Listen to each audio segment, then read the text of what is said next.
Baik, Bismillahirrahmanirrahim. Assalamualaikum warahmatullahi wabarakatuh. Selamat datang di mata kuliah Tata Kelola SITI dengan saya Muhammad Ilham Al-Hadi SKM sebagai dosen pengampu mata kuliah ini.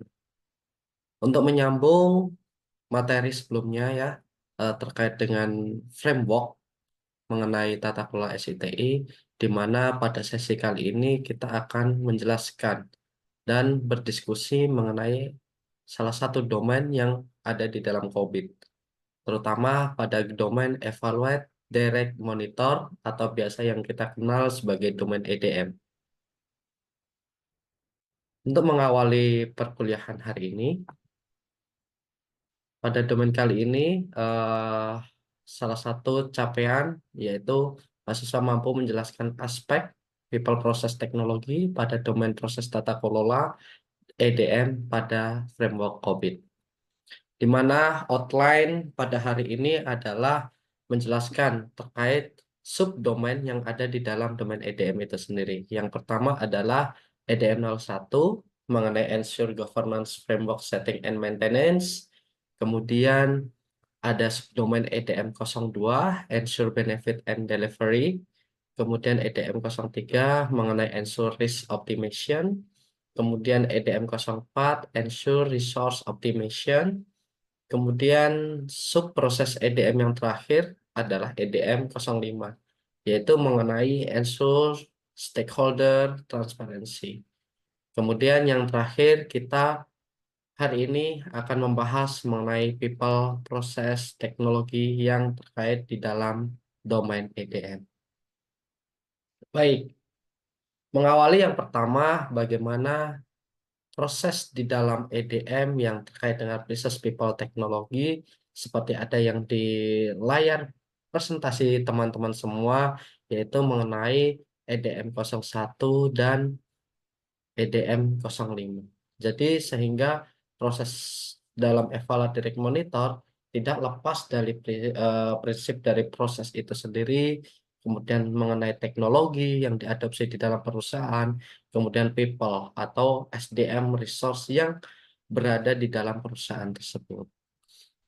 Yang pertama adalah EDM 01, Ensure Governance Framework Setting and Maintenance, di mana di dalam proses EDM 01 ini adalah kita bisa menganalisa keperluan untuk tata kelola di dalam perusahaan dalam menempatkan dan memelihara keefektivitasan struktur yang ada mengenai dari mulai dilihat dari prinsip, kemudian proses, kemudian di dalam hal praktiknya. Jadi kita bisa mengambil kesimpulan bahwa EDM 1 ini kita sangat berharap bagaimana kita bisa menganalisa apapun keperluan IT yang di dalam sebuah organisasi yang ada di perusahaan, itu kita bisa melihat bagaimana sih untuk meningkatkan sebagai keefektivitasan dari mulai dari strukturnya.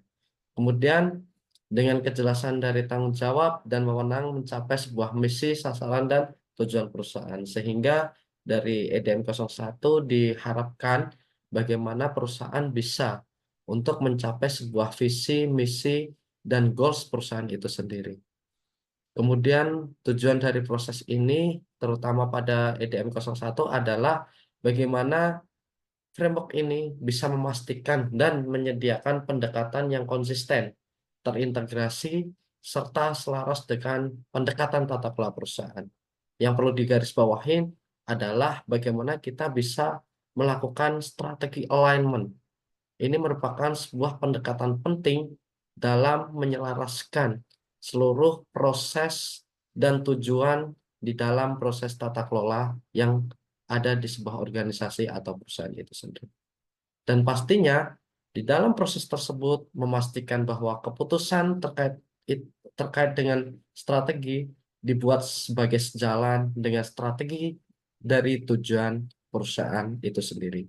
Serta memastikan bahwa proses itu terkait yang diawasi secara efektif dan transparansi sesuai dengan persyaratan hukum dan peraturan serta kegiatan-kegiatan yang ada di perusahaan untuk persyaratan tata kelola oleh dewan yang terpenuhi serta anggota-anggota yang memberikan sebuah jaminan terhadap visi, misi, dan tujuan perusahaan itu sendiri.